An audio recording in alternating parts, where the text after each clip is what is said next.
Head Coach Milos here from Fortis Dubai, and I'm excited about another video that is covering the topic of testosterone and testosterone replacement therapy.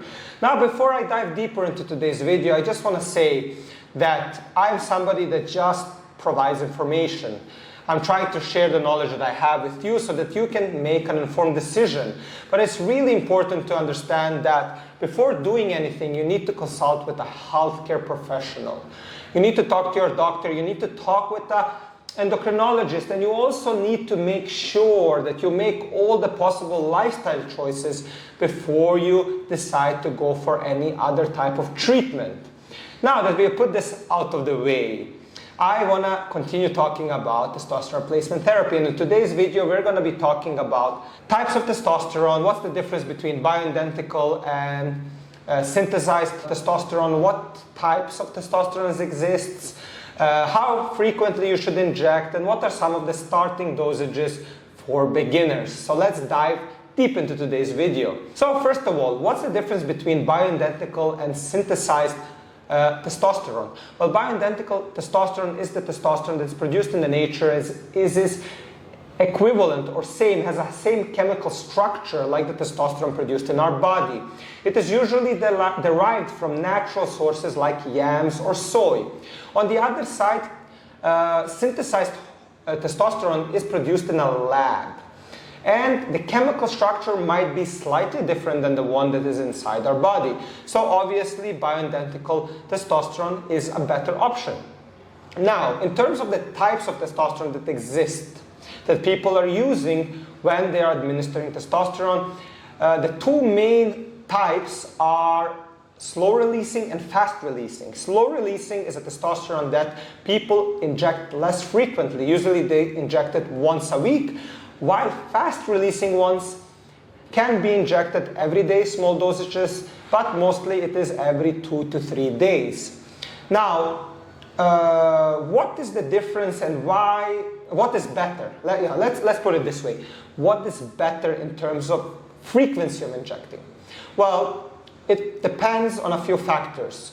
I guess we could say that one of the elements that we should look at is personal preference. Some people don't want to be injecting themselves every second day. So we could say that personal preference is important. But from the perspective of optimization, what is better? I would say that higher frequency and smaller dosages are better because you basically remove any big spikes in your testosterone levels, which can then also cause spikes in other hormones. And if your objective is to have more stable levels throughout the week and feel good every single day of the week, then splitting your dose into smaller doses and injecting more frequently is probably the right way to go. Now, some people, as I mentioned, inject every single day. That kind of sounds a bit too much and too repetitive and like a very, very demanding task, at least in my opinion. But if that's something that works for you, then definitely try it out. Some people are concerned about these injections, but to be honest with you, now what people are using are very small insulin needles, and they're injecting in their belly fat. So it is not painful, it's not going into your muscle, and it's a very quick and easy process. Now, something that I also want to talk about a little bit in today's video is the quantities that a beginner can start with. So it will depend on a couple of elements. Your age, your previous experience, your current status, health status, your current testosterone levels. So that's why it's so important to consult with a healthcare professional, with a doctor, before you decide on the quantity, on the type, on the frequency.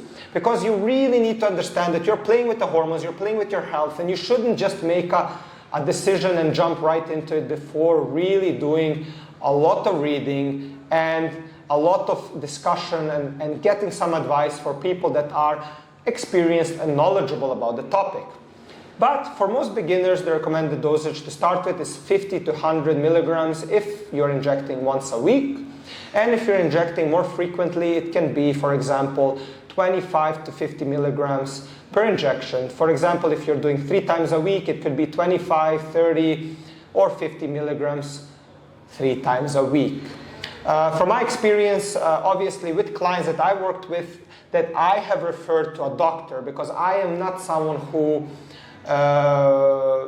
deals with people's hormones. I prefer to refer them to a professional. But from my clients' experience, people in their 30s, 40s have gotten amazing results with the smallest amounts, which is about 25 milligrams 3 times per week, and they have seen exceptional results within 8 to 10 weeks. It's truly incredible. The transformations are really amazing.